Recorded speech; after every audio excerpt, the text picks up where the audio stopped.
Hello. Dito kami sa Bemwa Farm. Yan o.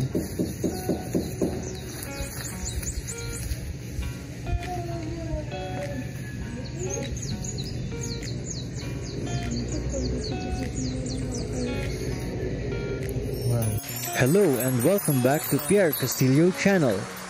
In our last episode here at Dato Salumay, Marilog District, Davao City, pumunta tayo sa Sea Clouds Mountain View Resort. Sa episode na ito, mag-iikot tayo sa Bemwa Farm. Let's go! Malapit lang ang Bemwa Farm sa Sea Clouds Mountain View Resort, kaya pinuntahan namin ito ng wife ko after we checked out of the resort.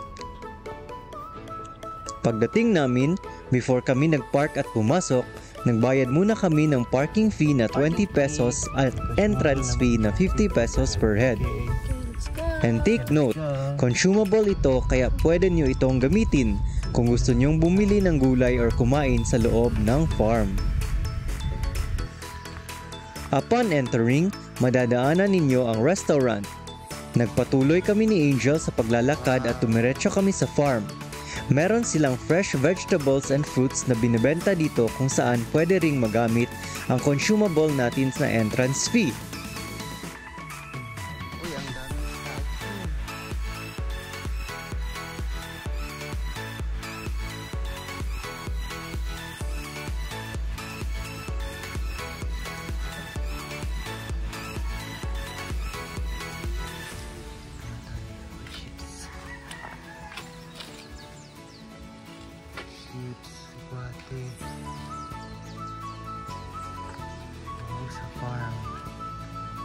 Naglakad-lakad kami ni Angel sa mini trail stairs at in-enjoy ang view ng mga pananim sa farm at ang fresh air.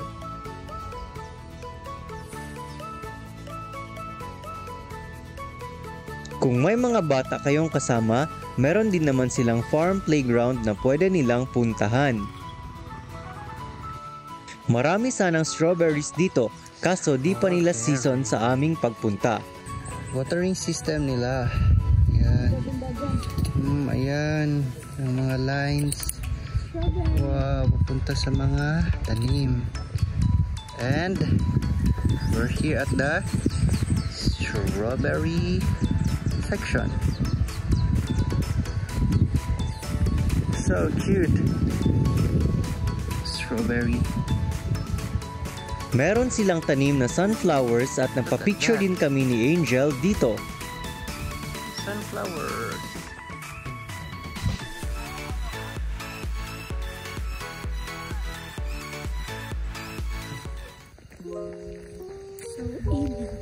We're walking at Bemwa Farm. Walking at the Bemwa Farm. And walking the Bemwa Farm. Yeah. We're walking at the Bemwa. Ay, gwapo ko gasan ay. Na, may buntag.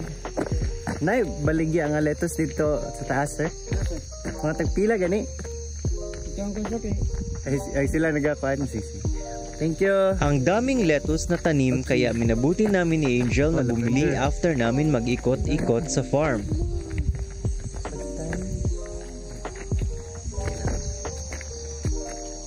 So, nasa din nativity scene, no? Nativity scene. Walking pa more. Walking more.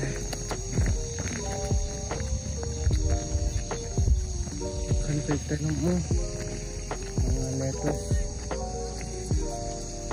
Plural man, lettuce. Ano lahi ni isa? Lahi na siya ng variation. Lami na, romaine.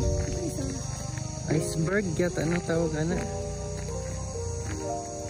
Wala lagi siya sa tubig. Ako na ko tubig na siya. Kuan man na, ang naay pwede siya itanong sa soil o napoy hydroponics na lettuce. Magpaspas matubo ba sa hydroponics? Tapos masilupin lang siya. Para dili mag anong insects. lamang or magtubo ang grass.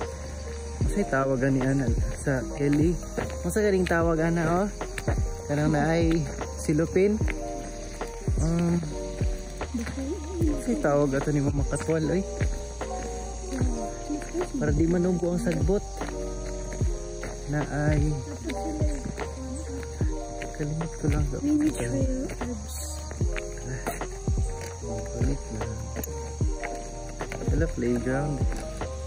So that's the end of our herbal tour. Okay, we're continuing our journey towards the Bamboo signage.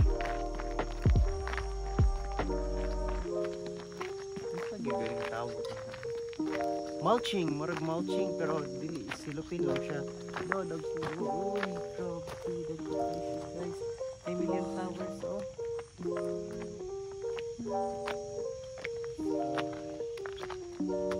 Mga mayana. Uy, productive kini motor.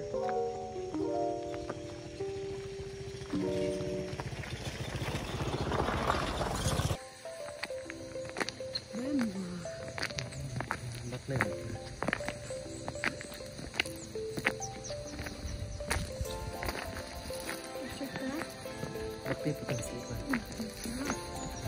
After namin mag-tour around the farm, minabuti namin ni Angel na bumalik na ulit sa biyahe dahil pupunta pa kami sa Greek Hills. Ginamit namin ang aming entrance fee sa pagbili ng lettuce. Thank you, ma'am. Fresh na fresh ang mga ito at 100 pesos lang ang isang malaking pack. Sakto lang sa halaga ng aming entrance fee. Maraming salamat sa panonood. We hope you enjoyed. See you in our next video. Please like, share, comment, and subscribe. God bless!